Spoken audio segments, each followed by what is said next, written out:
ఆంధ్రప్రదేశ్లో రాజకీయాల్లో అరెస్ట్ల పర్వం హాట్ టాపిక్ గా మారింది. గత ఎన్నికల్లో రాష్ట్రంలో తెలుగుదేశం కూటమి ప్రభుత్వం అధికార పగ్గాలు చేపట్టిన తర్వాత రాష్ట్ర ప్రగతి, సంక్షేమం, కేంద్ర ప్రభుత్వ నిధులు రాబట్టడం, పెట్టుబడులపైనే దృష్టి సారించింది. రాజకీయ కార్యక్రమాలు పెద్దగా చేపట్టలేదు. ప్రభుత్వం ఏర్పడి ఏడాది పూర్తవుతున్న సందర్భంగా వైసీపీ ప్రభుత్వ హయాంలో జరిగిన నేరాలు, కుంభకోణాలపై విచారణలు వేగవంతమయ్యాయి.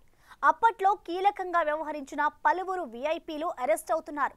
నిందితులంతా బెజవాడ సబ్ జైల్లో ఉండడంతో వారితో ములాఖతులకు వస్తున్న వారితో జైలు లోపల బయట వైసీపీ నేతల హడావుడే కనిపిస్తూ వైసీపీ స్పెషల్ జైల్ అన్న సెటైర్లు సోషల్ మీడియాలో హల్చల్ చేస్తూ చర్చనీయాంశంగా మారాయి. వైసీపీ ప్రభుత్వ హయాంలో జరిగిన అక్రమాలు, దౌర్జన్యాలపై విచారణ జరిపించి బాధ్యులను శిక్షిస్తామని కూటమి నేతలు ఎన్నికల ప్రచార సమయంలోనే ప్రకటించారు.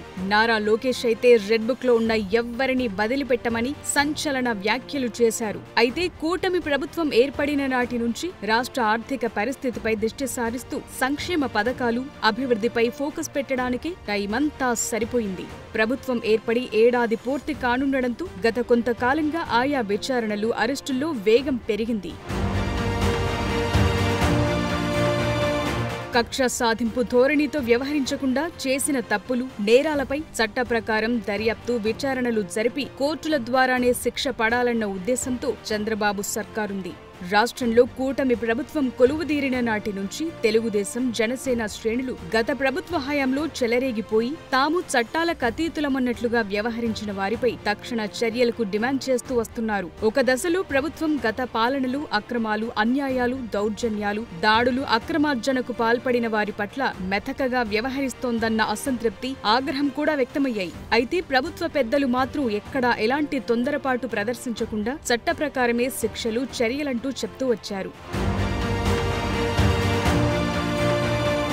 కొంతకాలంగా ఆ దిశలో యాక్షన్ మొదలైంది. వివిధ నేరాలకు పాల్పడిన వైసీపీ నేతలు ప్రభుత్వం అండ చూసుకుని చెలరేగిపోయిన అధికారులపై చర్యలు మొదలయ్యాయి. అది కూడా ముందు నుంచి CM Chandrababu, deputy CM Pawan Kalyan చెప్తున్నట్లు వారి నేరాలకు సంబంధించి పకడ్బందీ ఆధారాలు, సాక్ష్యాలు సేకరించిన తరువాత కేసులు నమోదు చేసి అరెస్టులు చేస్తున్నారు. అందులో భాగంగానే వైసీపీ ప్రభుత్వ హయాంలో వివిధ నేరాలకు పాల్పడిన వైసీపీ నేతలు నిబంధనలకు తిలోదకాలిచ్చి చెలరేగిపోయిన అధికారుల అరెస్టులు జరుగుతున్నాయి. అలాగే గత ప్రభుత్వ హయాంలో జరిగిన వివిధ స్కామ్లు బయటపడుతున్నాయి.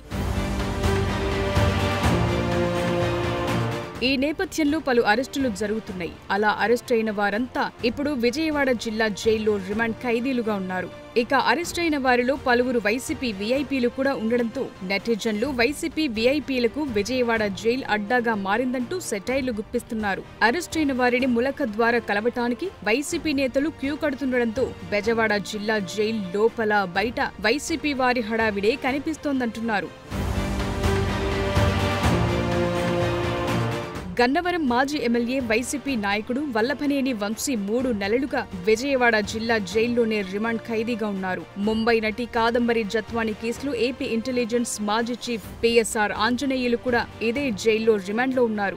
ఇక ఆంధ్రప్రదేశ్ మద్యం కుంభకోణం కేసులో అరెస్ట్ అయిన నిందితులు రాజకేశిరెడ్డి, ఆయన సహాయకుడు దిలీప్, మాజీ సీఎం జగన్, మాజీ ఓఎస్డీ కృష్ణమోహన్ రెడ్డి, ప్రభుత్వ మాజీ కార్యదర్శి ధనుంజయ రెడ్డి, భారతీ సిమెంట్స్ లో కీలక బాధ్యతలు నిర్వహించే గోవిందప్ప బాలాజీ కూడా విజయవాడ ఆ జైల్లోనే ఉన్నారు. ఇదే కేసులో సజ్జల శ్రీధర్ రెడ్డి, చాణక్య కూడా ఆ జైల్లో ఊచలు లెక్కబెడుతున్నారు.